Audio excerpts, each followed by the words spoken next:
வருவாய்த்துறை அலுவலர்களின் 7 அம்ச கோரிக்கைகளை தமிழ்நாடு அரசு உடனடியாக நிறைவேற்றிட வலியுறுத்தி தமிழ்நாடு முழுவதும் தமிழ்நாடு வருவாய்த்துறை அலுவலர் சங்கத்தினர் இன்றும் நாளையும் 48 மணி நேர தொடர் வேலை நிறுத்த போராட்டத்தில் ஈடுபட்டுள்ளனர்.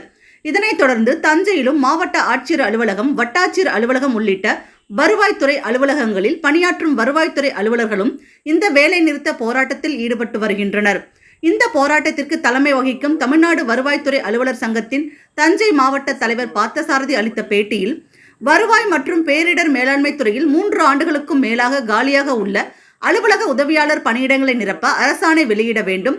உச்சநீதிமன்ற தீர்ப்பின் காரணமாக பதவி இறக்கம் செய்யப்பட்ட துணை தாசில்தார்கள் உள்ளிட்ட அலுவலர்களின் பதவி உயர்வை பாதுகாக்கும் ஆணைகளை விரைவில் வழங்க வேண்டும். திட்டப் பணிகளை மேற்கொள்ள போதுமான கால அவகாசம் வழங்க வேண்டும்.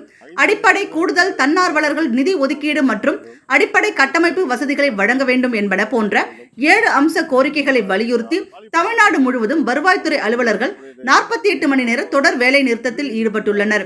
அந்த வகையில் தஞ்சாவூரில் வருவாய்த்துறை அலுவலர்கள் 2 நாட்கள் தொடர் வேலை நிறுத்தத்தில் ஈடுபட்டு வருகிறோம். எங்களது இந்த கோரிக்கைகளை தமிழக அரசு உடனடியாக நிறைவேற்ற வேண்டும் என்று தமிழ்நாடு வருவாய்த்துறை அலுவலர் சங்கம் தஞ்சை மாவட்டம் சார்பாக கேட்டுக்கொள்கிறேன் என்றும் தெரிவித்துள்ளார்.